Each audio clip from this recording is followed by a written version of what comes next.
Special report ਦੇ ਵਿੱਚ ਅੱਜ ਗੱਲਬਾਤ ਕਰਾਂਗੇ ਇੰਟਰਨੈਟ ਉੱਤੇ ਸਨਸਨੀ ਬਣੇ ਬਗੇਸ਼ਵਰ ਧਾਮ ਵਾਲੇ ਧਿਰੇਂਦਰ ਸ਼ਾਸਤਰੀ ਦੇ ਬਾਰੇ।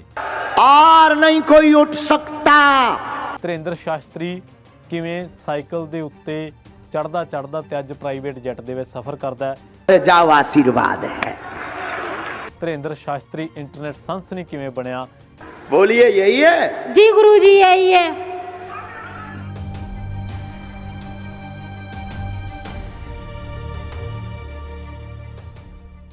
ਸਤਿ ਸ਼੍ਰੀ ਅਕਾਲ, ਤੁਸੀਂ ਜੁੜੇ ਹੋਏ ਹੋ ਪੰਜਾਬੀ ਰੇਡੀਓ ਐਸਏ ਦੇ ਨਾਲ ਤੇ ਮੈਂ ਹਾਂ ਪ੍ਰਵੀਨ ਸ਼ਰਮਾ ਲੈ ਕੇ ਹਾਜ਼ਰ ਹਾਂ programme special report. Special report ਦੇ ਵਿੱਚ ਅੱਜ ਗੱਲਬਾਤ ਕਰਾਂਗੇ ਇੰਟਰਨੈਟ ਉੱਤੇ ਸਨਸਨੀ ਬਣੇ ਬਗੇਸ਼ਵਰ ਧਾਮ ਵਾਲੇ ਧਿਰੇਂਦਰ ਸ਼ਾਸਤਰੀ ਦੇ ਬਾਰੇ। ਧਿਰੇਂਦਰ ਸ਼ਾਸਤਰੀ ਕਿਵੇਂ ਸਾਈਕਲ ਦੇ ਉੱਤੇ ਚੜਦਾ ਤੇ ਅੱਜ ਪ੍ਰਾਈਵੇਟ ਜੈਟ ਦੇ ਵਿੱਚ ਸਫ਼ਰ ਕਰਦਾ ਹੈ।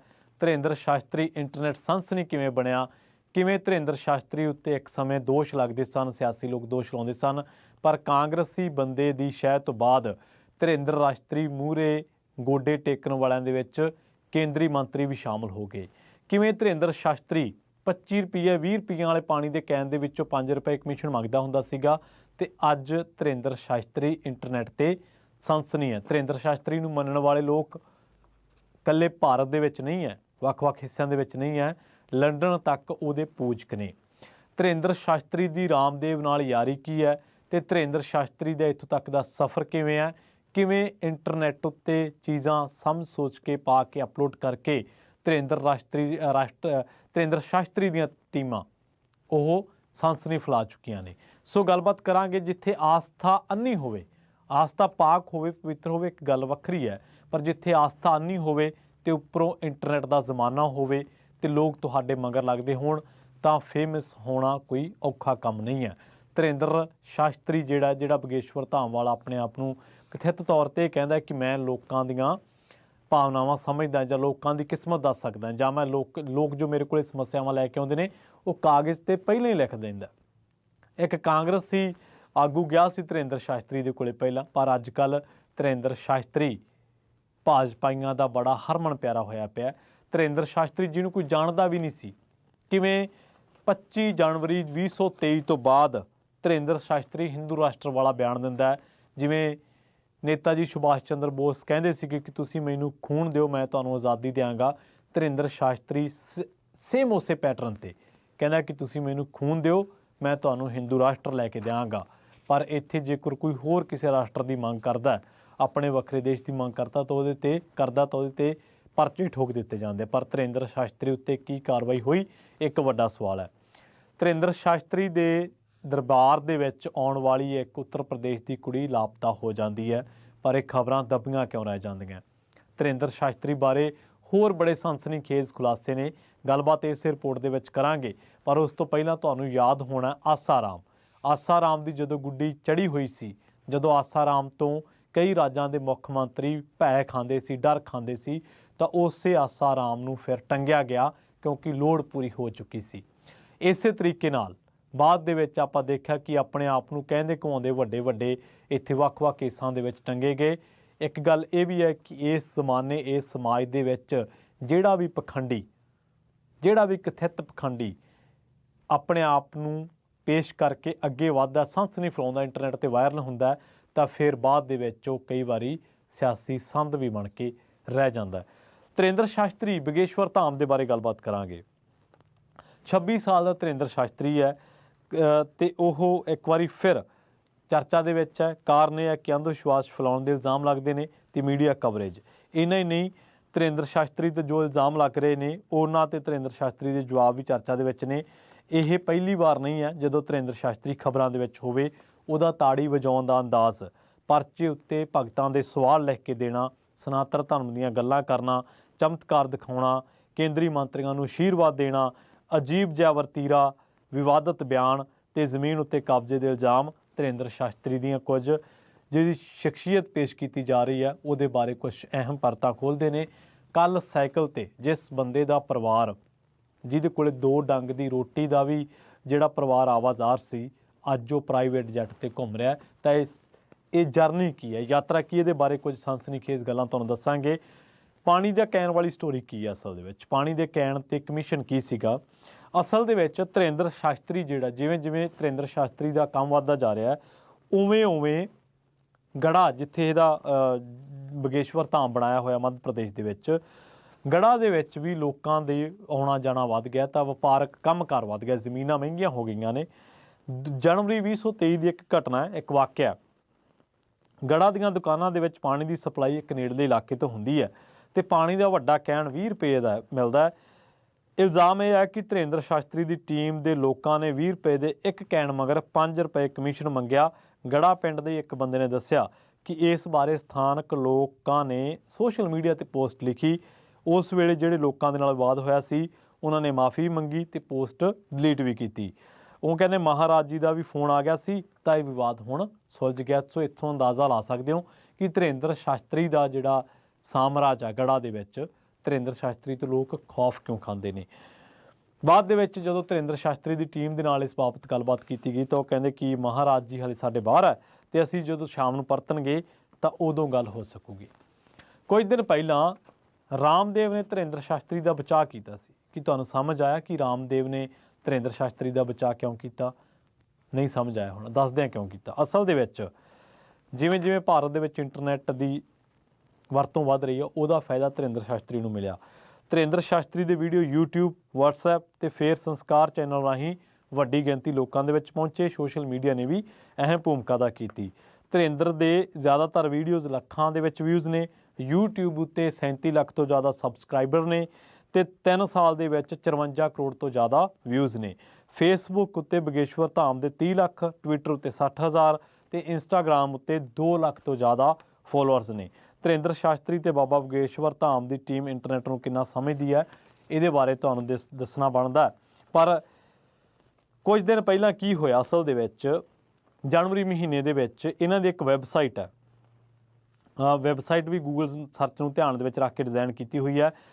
ਸੌਖੀ ਭਾਸ਼ਾ ਦੇ ਵਿੱਚ ਇਹ ਕਹਿ ਦਿੰਦੇ ਆਪਾਂ ਕਿ ਗੂਗਲ ਉੱਤੇ ਲੋਕ ਕੀ ਲਿਖ ਕੇ ਸਰਚ ਕਰਦੇ ਹੋਣਗੇ, ਕਿਸ ਸਵਾਲ ਨੂੰ ਸਭ ਤੋਂ ਜ਼ਿਆਦਾ ਸਰਚ ਕਰਦੇ ਹੋਣਗੇ, ਕਿਹੜੇ ਕੀਵਰਡ ਸ਼ਬਦਾਂ ਦੇ ਨਾਲ ਲੱਭਦੇ ਹੋਣਗੇ, ਇਸ ਦਾ ਧਿਆਨ ਪੂਰਾ ਰੱਖਿਆ ਗਿਆ। ਗੂਗਲ ਉੱਤੇ ਕੋਈ ਸਰਚ ਜਾ ਕੇ ਸਿੱਧਾ ਧੀਰੇਂਦਰ ਦੀ ਵੈਬਸਾਈਟ ਉੱਤੇ ਪਹੁੰਚੇ ਤਾਂ ਉਹ ਵੈਬਸਾਈਟ ਦਾ ਜਿਹੜਾ ਹੋਮ ਪੇਜ ਹੈ, ਜਦੋਂ ਆਪਾਂ ਓਪਨ ਕਰਦੇ ਹਾਂ ਵੈਬਸਾਈਟ ਤਾਂ ਉੱਥੇ ਬਗੇਸ਼ਵਰ ਧਾਮ ਸ਼੍ਰੀ ਯੰਤਰਮ ਦਾ ਪ੍ਰਚਾਰ ਹੋ ਰਿਹਾ ਸੀ। ਇਹ ਬਗੇਸ਼ਵਰ ਧਾਮ ਸ਼੍ਰੀ ਯੰਤਰਮ ਕੀ ਹੈ? ਅਸਲ ਦੇ ਵਿੱਚ ਦਾਅਵਾ ਕੀਤਾ ਜਾ ਰਿਹਾ ਵਾ ਕਿ ਇਹ ਯੰਤਰ ਭਾਰਤ ਦੇ ਸਿਰਫ 5000 ਭਾਗਾਂ ਵਾਲੇ ਲੋਕਾਂ ਨੂੰ ਮਿਲੂਗਾ ਤੇ ਇਹਨੂੰ ਘਰ ਦੇ ਵਿੱਚ ਰੱਖਣ ਦੇ ਨਾਲ ਗਰੀਬੀ ਦੂਰ ਹੋਊਗੀ।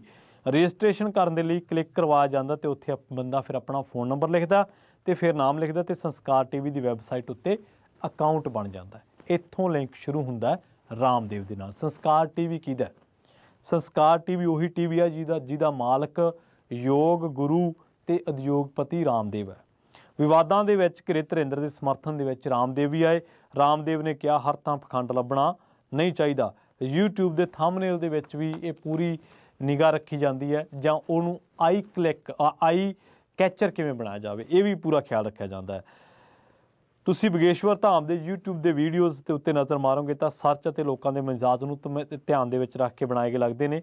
ਜਿਵੇਂ ਕਿ ਲਵੇਰੀਆ ਵਾਲੇ ਮੁੰਡੇ ਦੀ ਮੁਰਾਦ ਪੂਰੀ ਹੋਈ, ਅਮੀਰ ਬਣਦੇ 10 ਉਪਾਅ, ਸੱਸ ਨੂੰ ਦੇ ਝਗੜੇ ਦਾ ਪਾ, ਲੱਛਮੀ ਘਰ ਦੇ ਵਿੱਚ ਕਿਉਂ ਨਹੀਂ ਰੁਕਦੀ, ਕੁੜੀ ਨੂੰ ਕਿਉਂ ਕਿਹਾ ਵਿਆਹ ਤੋਂ ਪਹਿਲਾਂ ਇੰਨਾ ਨਹੀਂ ਬੋਲਣਾ। ਸੋ ਇਹ ਸਾਰੀਆਂ ਚੀਜ਼ਾਂ ਨੇ ਕਿ ਧੀਰੇਂਦਰ ਸ਼ਾਸਤਰੀ ਜਿਹੜਾ ਉਹਦੇ YouTube ਉੱਤੇ ਲੋਕ ਕਲਿੱਕ ਕਰਨ ਤੇ ਚੈਨਲ ਉੱਤੇ ਜਾਣ। ਹੁਣ ਤੁਸੀਂ ਕਹੋਗੇ ਕਿ ਧੀਰੇਂਦਰ ਸ਼ਾਸਤਰੀ ਦੇ YouTube ਉੱਤੇ ਲੋਕ ਜਾਣ, ਉਹ ਆਪਣਾ ਪ੍ਰਚਾਰ ਕਰੇ, ਇਹਦੇ ਨਾਲ ਤੁਹਾਨੂੰ ਕੀ ਦਿੱਕਤ ਹੈ? ਬਿਲਕੁਲ ਦਿੱਕਤ ਹੈ। ਦਿੱਕਤ ਇਸ ਗੱਲ ਤੋਂ ਹੈ ਕਿ ਧੀਰੇਂਦਰ ਸ਼ਾਸਤਰੀ ਆਪਣਾ ਪ੍ਰਚਾਰ ਕਰੇ, ਕੋਈ ਦਿੱਕਤ ਨਹੀਂ ਹੈ। ਧੀਰੇਂਦਰ ਸ਼ਾਸਤਰੀ ਪੈਸਾ ਕਮਾਵੇ, ਕੋਈ ਦਿੱਕਤ ਨਹੀਂ ਹੈ। ਪਹਿਲੀ ਦਿੱਕਤ ਇਹ ਹੈ ਕਿ ਉਹ ਆਸਥਾ ਦੇ ਨਾਲ ਖੇਡ ਰਿਹਾ, ਲੋਕਾਂ ਦੀ ਧਾਰਮਿਕ। ਦੂਜੀ ਦਿੱਕਤ ਇਹ ਹੈ ਕਿ ਉਹ ਜਿਹੜੀ ਭੀੜ ਉਹਦੇ ਮਗਰ ਲੱਗ ਰਹੀ ਹੈ ਉਸ ਭੀੜ ਨੂੰ ਉਹ ਪੋਲਰਾਈਜ਼ ਕਰ ਰਿਹਾ ਵਾ। ਉਸ ਭੀੜ ਦੇ ਜ਼ਰੀਏ ਉਹ ਹਿੰਦੂ ਰਾਸ਼ਟਰ ਵਾਲੇ ਬਿਆਨ ਦੇ ਰਿਹਾ, ਜਿਹੜੇ ਬਿਆਨ ਕੁਛ ਪਾਰਟੀਆਂ ਨੂੰ, ਕੁਛ ਏਜੰਡੇਜ਼ ਨੂੰ ਮਾਫ ਕਰ ਰਹੇ ਨੇ ਤੇ ਉਹ ਧਰੂਵੀਕਰਨ ਕਰ ਰਿਹਾ, ਅਸਲ ਦੇ ਵਿੱਚ ਸਿਆਸੀ ਸੰਧਾਂ ਵਾਲੇ ਕੰਮ ਕਰ ਰਿਹਾ। ਇਸ ਗੱਲ ਤੋਂ ਦਿੱਕਤ ਲੋਕਾਂ ਨੂੰ ਹੈ। ਅਸਲ ਦੇ ਵਿੱਚ ਸਿਆਸੀ ਲੋਕਾਂ ਦੀ ਗੱਲ ਕਰਦੇ ਆ। ਸਿਆਸੀ ਲੋਕ ਕਿਵੇਂ ਦੇ ਸੰਪਰਕ ਦੇ ਵਿੱਚ ਆਉਂਦੇ, ਇਹਨੂੰ ਸ਼ਾਇਦ ਹੁੰਦੇ ਨੇ ਕਾਂਗਰਸੀ ਵਿਧਾਇਕ ਇੱਕ ਅਲੋਕ ਚਤੁਰਵੇਦੀ, ਉਹ ਪਹਿਲਾਂ ਆਉਣ ਲੱਗਦਾ ਇਹਦੇ ਕੋਲੇ। ਫਿਰ ਭਾਜਪਾ ਦੇ ਕੈਲਾਸ਼ ਵਿਜੇਵਰਗੀਆ, ਮਹਾਰਾਸ਼ਟਰ ਦੇ ਡਿਪਟੀ ਮੁੱਖ ਮੰਤਰੀ ਦੇਵੇਂਦਰ ਫੜਨਵੀਸ, ਮੱਧ ਪ੍ਰਦੇਸ਼ ਦੇ ਗ੍ਰਹਿ ਮੰਤਰੀ ਨਰੋਤਮ ਮਿਸ਼ਰਾ ਤੇ ਨਿਤਨ ਗਡਕਰੀ, ਗਿਰੀਰਾਜ ਸਿੰਘ ਵਰਗੇ ਆਗੂਆਂ ਦੇ ਵੀ ਨਾਮ ਆਉਂਦੇ ਆ। ਜਦੋਂ ਨੇਤਾ ਧਿਰੇਂਦਰ ਦੇ ਦਰਬਾਰ ਦੇ ਵਿੱਚ ਜਾਂਦੇ ਆ ਤਾਂ ਸਿਰਫ ਤਸਵੀਰ ਆਉਂਦੀ ਹੈ, ਪਰ ਜਦੋਂ ਆਮ ਦਰਬਾਰ ਦੇ ਵਿੱਚ ਜਾਂਦੇ ਆ ਤਾਂ ਕਈ ਤਰ੍ਹਾਂ ਦੇ ਵੀਡੀਓ ਸਾਹਮਣੇ ਆਉਂਦੇ ਆ।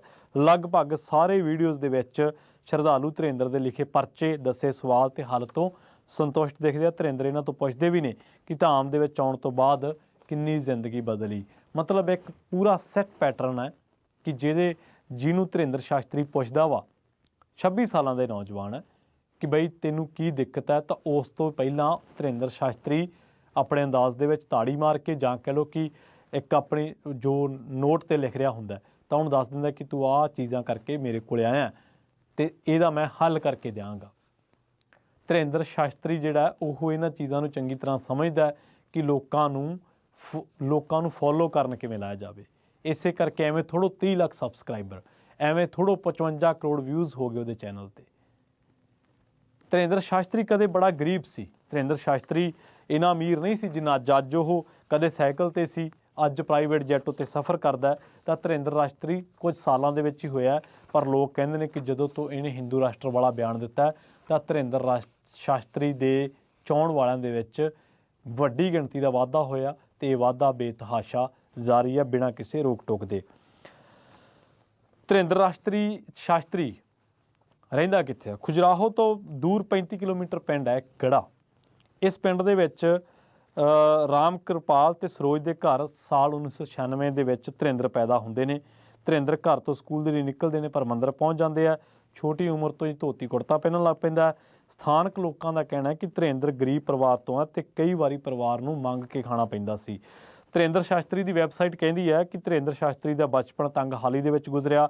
ਕਰਮਕਾਂਡੀ ਪਰਿਵਾਰ, ਪੂਜਾ ਪਾਠ ਦੇ ਵਿੱਚ ਜੋ ਭੇਟਾ ਮਿਲ ਜਾਂਦੀ ਸੀ ਉਸੇ ਨਾਲ 5 ਲੋਕਾਂ ਦਾ ਪਰਿਵਾਰ ਚੱਲਦਾ ਸੀ। ਧਿਰੇਂਦਰ ਸਭ ਤੋਂ ਵੱਡੇ ਨੇ। ਗੀਤ ਰੀਤਾ ਗਰਗ, ਸ਼ਾਲੀਗ੍ਰਾਮ ਗਰਗ ਧਿਰੇਂਦਰ ਦੇ ਭੈਣ ਭਰਾ ਨੇ ਤੇ ਭੈਣ ਦਾ ਵਿਆਹ ਹੋ ਚੁੱਕਿਆ ਤੇ ਭਰਾ ਆਸ਼ਰਮ ਦਾ ਕੰਮ ਦੇਖਦੇ ਨੇ।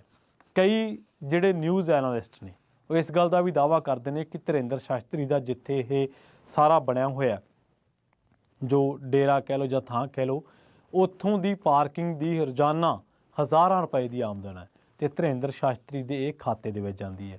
ਧਿਰੇਂਦਰ ਸ਼ਾਸਤਰੀ ਦੇ ਉੱਤੇ ਜ਼ਮੀਨ ਦੇ ਉੱਤੇ ਕਬਜ਼ਾ ਕਰਨ ਦਾ ਵੀ ਦੋਸ਼ ਲੱਗਦਾ।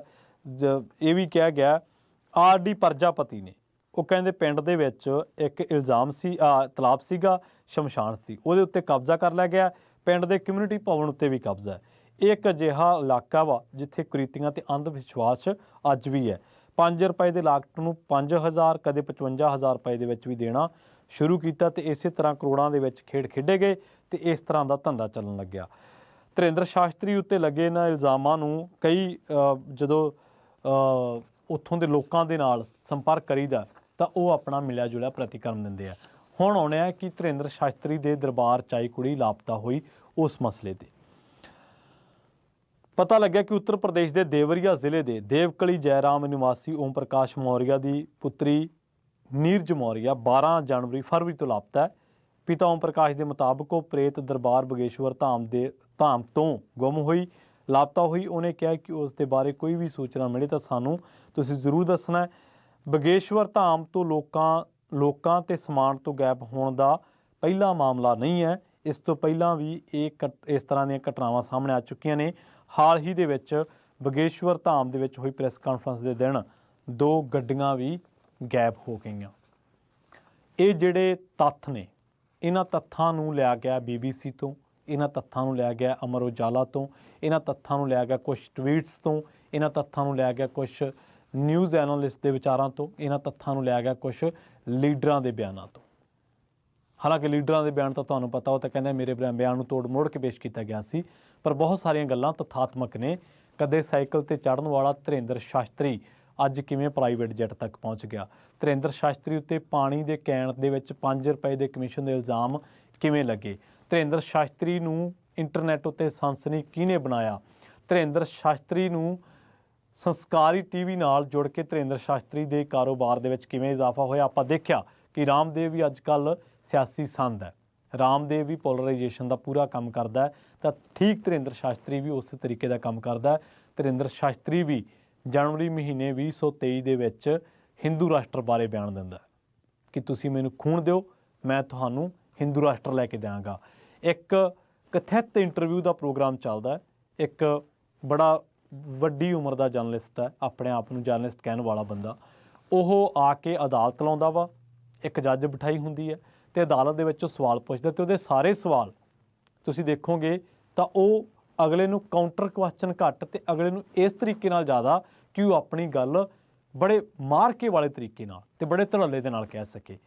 ਜੀ ਹਾਂ, ਤੁਸੀਂ ਸਮਝ ਹੀ ਗਏ ਹੋਵੋਗੇ ਕਿ ਉਹ ਚੈਨਲ ਕਿਹੜਾ ਵਾ। ਉਹਦੇ ਉੱਤੇ ਵੀ ਧਿਰੇਂਦਰ ਸ਼ਾਸਤਰੀ ਦਾ ਇੰਟਰਵਿਊ ਹੁੰਦਾ ਹੈ ਤੇ ਉੱਥੇ ਬੜੇ ਧੜੱਲੇ ਦੇ ਨਾਲ ਇਹ ਕਹਿੰਦਾ ਕਿ ਹਿੰਦੂ ਰਾਸ਼ਟਰ ਤੇ ਅਖੰਡ ਭਾਰਤ ਦੀ ਗੱਲ ਕਰਦਾ ਹੈ। ਸੋ ਇਹ ਹੈ ਧਿਰੇਂਦਰ ਸ਼ਾਸਤਰੀ ਦਾ ਇੱਕ ਸਾਈਕਲ ਤੋਂ ਪ੍ਰਾਈਵੇਟ ਜੈਟ ਦੀ ਯਾਤਰਾ ਤੱਕ ਦਾ ਸਫ਼ਰ। ਉਹਨੇ ਸਭ ਉਹ ਇਲਜ਼ਾਮ ਉੱਤੇ ਲੱਗ ਰਹੇ ਨੇ ਜੋ ਜਿਨ੍ਹਾਂ ਇਲਜ਼ਾਮਾਂ ਦੇ ਇਹੋ ਜਿਹੇ ਕਥਿਤ ਗੁਰੂ ਜਾਂ ਆਪਣੇ ਆਪ ਨੂੰ ਕਥਿਤ ਬਾਬੇ ਕਹਿਣ ਵਾਲੇ ਲੋਕ ਸਾਹਮਣਾ ਕਰ ਚੁੱਕੇ ਨੇ। ਇਸੇ ਲਿਸਟ ਦੇ ਵਿੱਚ ਮੈਂ ਪਹਿਲਾਂ ਨਾਮ ਦੱਸ ਚੁੱਕਿਆ ਕਿ ਫਲਾਂ ਬੰਦੇ ਉੱਤੇ ਫਲਾਂ ਪਾਰਟੀਆਂ ਨੇ ਇਹਨਾਂ ਨੂੰ ਲੋਕਾਂ ਨੂੰ ਅੱਗੇ ਕੀਤਾ। ਤਾਂ ਹੁਣ ਧਿਰੇਂਦਰ ਸ਼ਾਸਤਰੀ ਜਿਹੜਾ ਵਾ ਇਹ ਵੀ ਵਿਵਾਦਾਂ ਦੇ ਵਿੱਚ ਹੈ, ਇਹਦੇ ਨਾਲ ਵੀ ਵਿਵਾਦ ਲਗਾਤਾਰ ਜੁੜਦੇ ਜਾ ਰਹੇ ਨੇ। ਪਰ ਇਹ ਇੱਕ ਵੱਡਾ ਸਵਾਲ ਹੈ ਕਿ ਇਹਨਾਂ ਵਿਵਾਦਾਂ ਇਹਨਾਂ ਸਵਾਲਾਂ ਦੇ ਜਵਾਬ ਕਦੋਂ ਮਿਲਣਗੇ। ਪਰ ਇੰਨਾ ਜ਼ਰੂਰ ਹੈ ਕਿ ਅੱਜ ਧਿਰੇਂਦਰ ਸ਼ਾਸਤਰੀ ਦੀ ਇੰਟਰਨੈਟ ਉੱਤੇ ਪੂਰੀ ਬਹਿ ਜਾ ਲੋਕ ਕਹਿੰਦੇ ਨੇ ਕਿ ਇਹਨਾਂ ਪਿੱਛੇ ਇਕੱਲਾ ਧਿਰੇਂਦਰ ਸ਼ਾਸਤਰੀ ਦੀ ਕਲਾ ਨਹੀਂ, ਕੁਝ ਧਿਰਾਂ ਚਾਹੁੰਦੀਆਂ ਨੇ ਕਿ ਧਿਰੇਂਦਰ ਸ਼ਾਸਤਰੀ ਹੋਰ ਵਾਇਰਲ ਹੋਵੇ ਤੇ ਧਿਰੇਂਦਰ ਸ਼ਾਸਤਰੀ ਹੋਰ ਧੜੱਲੇ ਦੇ ਨਾਲ ਇਹੋ ਜਿਹੇ ਬਿਆਨ ਦੇਵੇ ਤੇ ਲੋਕਾਂ ਦੀ ਆਸਥਾ ਦੇ ਨਾਲ ਖੇਡੀ ਜਾਵੇ। ਜਲਦ ਮਿਲਾਂਗੇ ਇੱਕ ਹੋਰ ਨਵੀਂ ਰਿਪੋਰਟ ਦੇ ਵਿੱਚ। ਬਹੁਤ